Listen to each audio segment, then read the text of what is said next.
ఎవరు అందంగా ఉంటారంటే ఎప్పుడూ చిరునవ్వుతో ఉండేవాళ్ళు అందంగా ఉంటారు. ఏమంత కొంపలు అంటుకుపోయాయని ఏడవాలి, అంత మూతి బిగించేయాలి విశ్వామిత్రుడిలాగా దూర్వాసుడిలాగా. అంత ఏం లేవే మనకి. ఓ చిన్నది ఏదో అనుకున్న జరగలేదు, లేకపోతే సమయానికి ఇంతేనా? దానికి అంత కష్టమా అది? ఆ చిరునవ్వు చాలు భవకాలకలమ్మును మృంగివేయగా. ఈ జీవితంలో ఉన్న మొత్తం అన్ని రకాల విషయాలు పరిహరించడానికి భగవంతుని యొక్క చిరునవ్వు ఒక్కటి చాలు. అందుకే మన హిందూ దేవతా విగ్రహాలు అన్నీ చిరునవ్వుతోనే ఉంటాయమ్మా. గర్భగుడిలో విగ్రహం మీరు చూడండి, ఎప్పుడూ నవ్వుతూనే ఉంటాయి. ఆ నవ్వు కనిపించే విధంగానే విగ్రహానికి అలంకరణ చేయాలి. అర్చక స్వాములకి అందరికీ నమస్కారాలు పెట్టుకోవచ్చు. దేవాలయాలు కూడా విపరీతంగా చేయకూడదు. ముఖం కనపడాలి. దేవుడు వచ్చింది ఎందుకు? దర్శనానికి కదా. ఓ తోమాళ్ళు రూమాళ్ళు వేసేస్తే ఏం కనపడలేదు అక్కడ, ఇవే కనపడుతున్నాయి ఎంతసేపు. ఇక్కడ నిలబడి చూపించేదే ఒక్క నిమిషం కూడా లేదు కదా. ఆ ఒక్క నిమిషం ఏం చూసామో తెలియట్లేదు ఇక్కడ. ఈరోజు ఆ పూజ, ఈరోజు ఈ పూజ. దేనికంటే ముందు దర్శనం అంటే చూడడం అంటే ఇంకేం లేదు. సరే, ఆ దేవాలయాలు పక్కనటువంటి వాళ్ళ గొడవ వాళ్ళది. మన ఇంట్లో మనకెందుకండి లేనిపోనివన్నీ? ఆ ఒక్క చిరునవ్వు కేసు చూడగలితే నిజానికి ఆయనకున్న బాధలు మనకున్నాయా? దయచేసి ఆలోచించండి. భవకాల కలాన్ని ఆయన మింగినంతగా మనం మింగలేదమ్మా. పుట్టగానే దూరం అయిపోయాడు తల్లికమ్మ. మనకెవరికి అంత కర్మ రాలేదే. చెరసాలలోంచి బయటపడాల్సి ఎవడి మీదైనా, ఇక్కడ కూర్చున్న వాళ్ళలో ఎవరి మీదైనా సొంత మేనమామ 30 హత్యా ప్రయత్నాలు చేశారండి ఆ పరమాత్మ మీద తప్ప. జనక దురదృష్టమే అంటే అంతకంటే దురదృష్టవంతుడు ఎవడైనా ఉంటాడా? సొంత మేనమామ.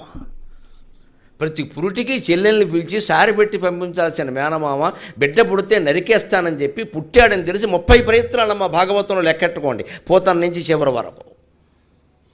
సొంత మేనమామ అంత కక్ష ఎవరి మీద కట్టారండి? మన మీద. మనకు అటువంటి మేనమామలు ఎవరు లేరే.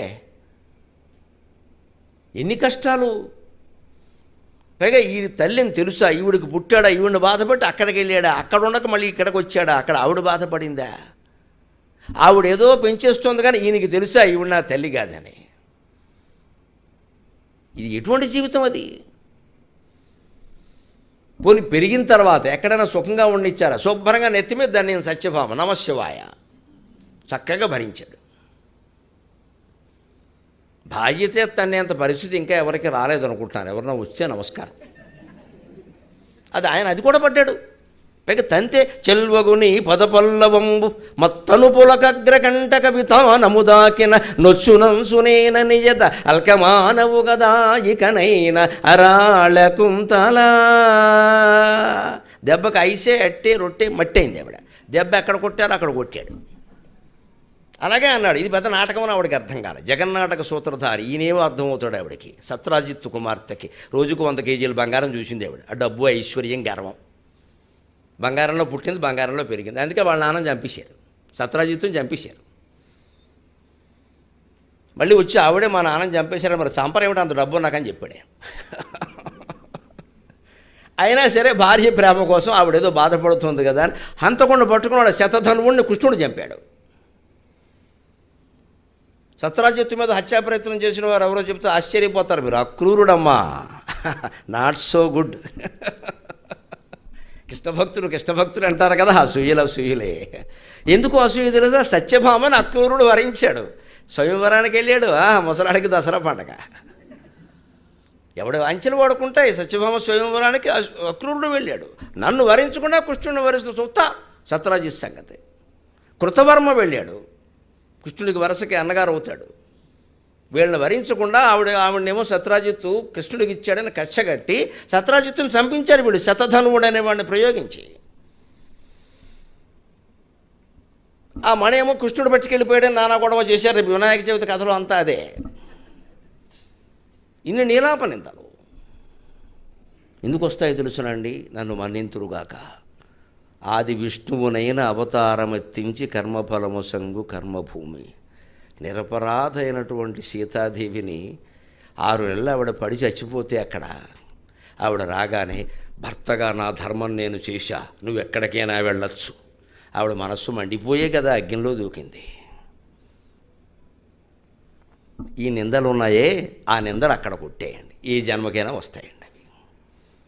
ఇంకో మాట చెబుతా, ఎవరిని అపార్థం చేసుకోగల. సీతాదేవి కాని నిందలు ఎందుకు వచ్చాయి తెలిసే? అగ్ని ప్రవేశం అప్పుడు రాముడు నోట ఆ మాటలు ఎందుకు వచ్చాయంటే, భార్య అంత కష్టపడి వాడి నుంచి అక్కడ శీలాన్ని కాపాడుకుని ప్రాణాన్ని కాపాడుకుని బయటపడి నా భర్తను కలుస్తున్నానని వస్తే నీ ఇష్టం వచ్చిన చోటుకు పోవచ్చు అంటే ఎవరికైనా మండదా? అందుకే అగ్నిలో దూకింది ఆవిడ.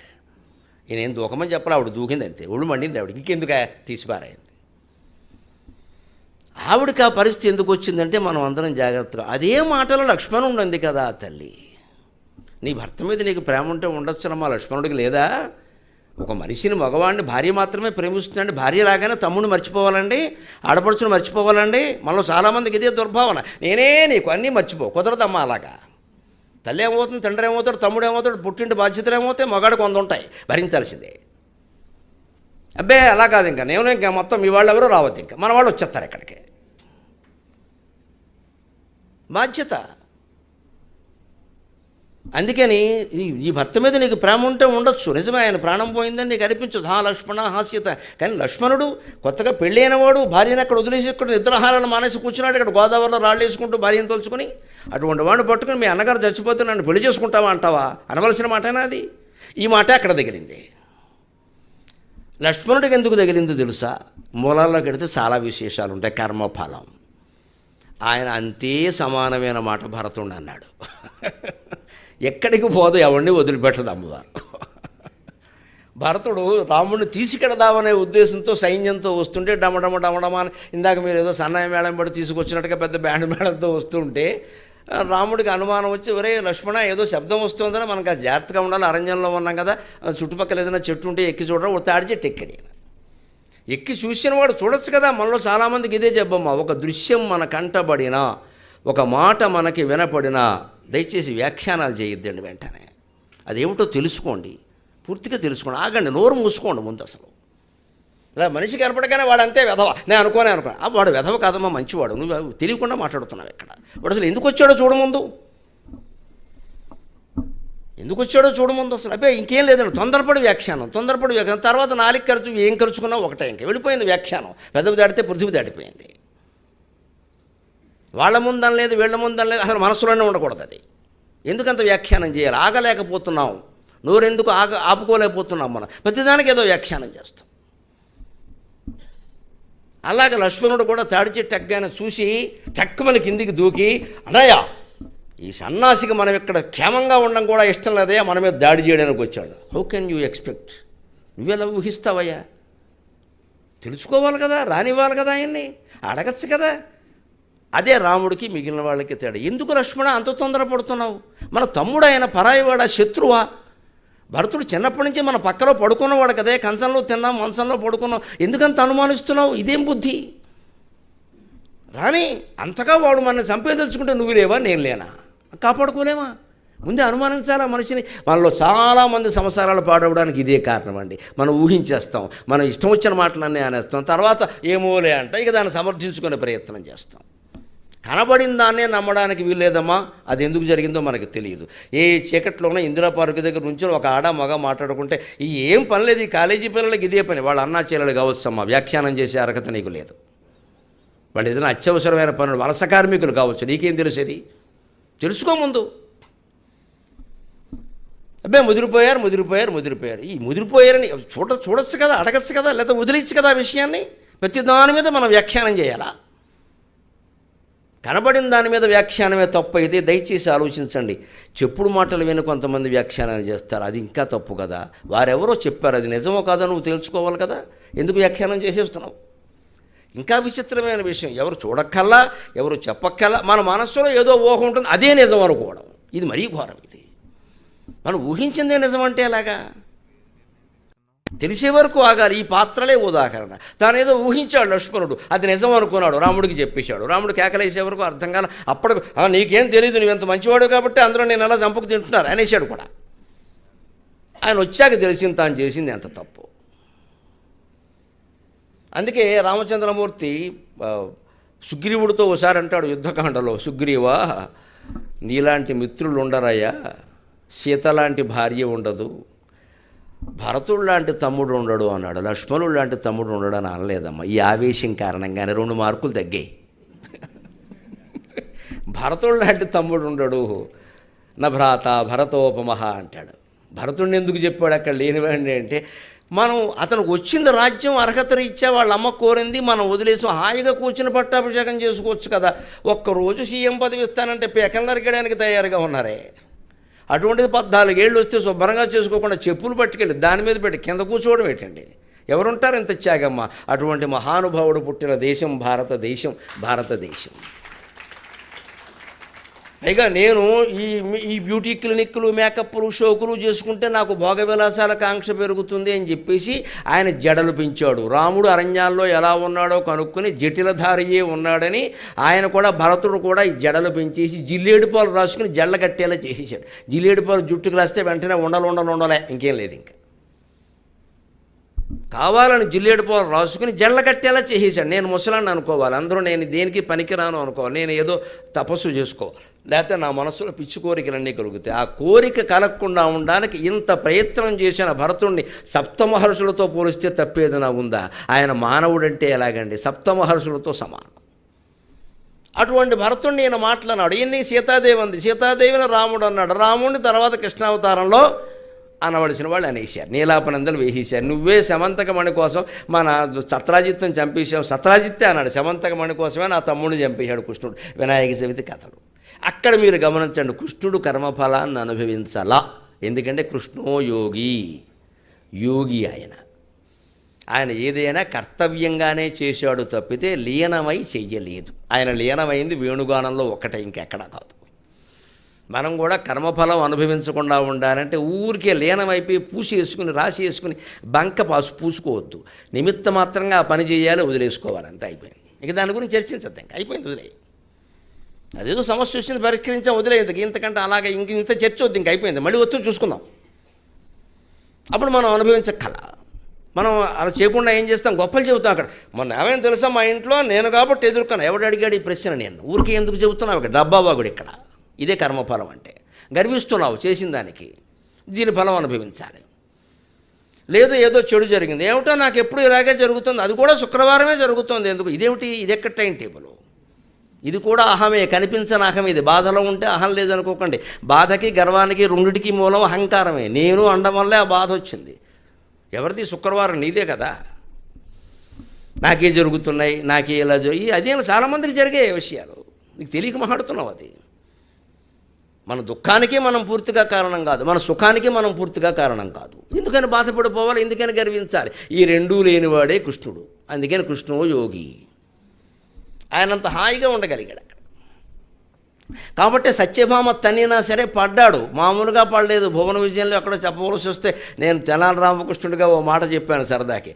త్రోసిరాజన భర్తనే త్రోసినట్టి, త్రోసిరాజన భర్తనే త్రోసినట్టి, సత్యభామా సతీ పద స్వచ్ఛ కాంతిని, త్రోసిరాజన భర్తనే త్రోసినట్టి, సత్యభామా సతీ పద స్వచ్ఛ కాంతిని, ఇనుమడించిన దీప్తిమై ఘనతగాంచు, ఇనుమడించిన దీప్తిమై ఘనతగాంచు, కృష్ణునలకలు శ్రీకృష్ణునలకలు మిమ్ము రక్షించుగాక. ఆ శ్రీకృష్ణ పరమాత్మ ముంగురులు ఉన్నాయే, అవి ఈ సభాసదుల్ని కాపాడుగాక అన్నాను. ఏమిటా ముంగురుల గొప్పదనం అంటే, త్రోసిరాజన భర్తనే త్రోసినట్టి. ఆవిడ కోపం వచ్చి నల్లబట్టలు కట్టుకుని నిరసనకు, ఆ రోజుల్లో కూడా నల్లచీర కట్టేవారు లెక్క. కోపం వస్తే భర్త మీద నల్లచీర కట్టేవారు. అప్పుడే కట్టాలన్నమాట నల్లచీర, వేరే ఎప్పుడు కట్టకూడదు. అదో సూచన. భర్త గారు మొత్తం వీధి చివరి నుంచి జాగ్రత్తగా వచ్చేవాడు. నల్లచీర కట్టారని అమ్మగారని చెబితే ఈయన తెల్లజెండా ఒప్పుకుంటూ వచ్చేవాడు. కోపన అంటారు, వాళ్ళకు పేరు ఉంది సంస్కృతంలో, అమరకోశంలో ఉంటుంది. కోపన శైవ భామిని అంటాడు. కోపం వచ్చిన భార్యకి పేరు ఏమిటంటే కోపన. అది మాకు 9వ తరగతిలో ఒక పాఠం ఉందమ్మా, ఎంత గొప్ప పాఠాలు. పర్యతాపహరణంలో సత్యభామ కోపం వచ్చిన ఘట్టానికి ఆ సంపాదక మండలి వాళ్ళు పెట్టిన పేరు కోపన. అంత పండితులు ఉండేవారు సంపాదక మండలిలో. కోపన అంటే ఏదో మాకేదో సర్వాయి పాపనలా ఉండేది ఆ మాట. కోపన ఏమిటి? మా తెలుగు మాస్టర్ అర్థం చెప్పారు. కోపన అంటే ఒరే పురుషుడిది కాదురా, స్త్రీ. ఈ మాట కోపనా అని ఉంటుందిరా అమరకోశంలో.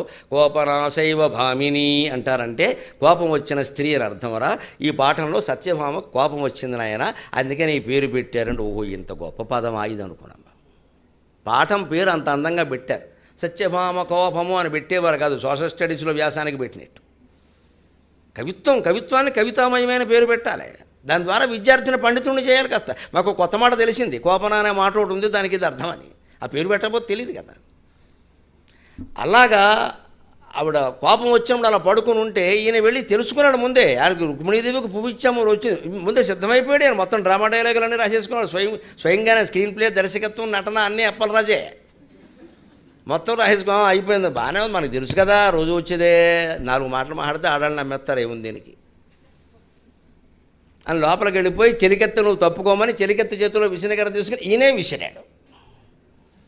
ఆ విసిరినందువల్ల ఆవిడ కోపం ఇంకాస్త హెచ్చిందిట. ఏదో నీ కొంపటి రాజుకుంటే విసినకర పెట్టి విసిరితే కొంపటి రాజుకున్నట్టుగా పారిజాతాపహరణలో ఆయన నందితిమ్మన గారు చెబుతాడు. ఈ విసినకర నుంచి వచ్చిన గాలికి ఆవిడ కోపం ఇంకాస్త ఎక్కువైంది. అమ్మో ఇది ఎక్కువగా ఉందని విసినకర పక్కన నడిచాడు.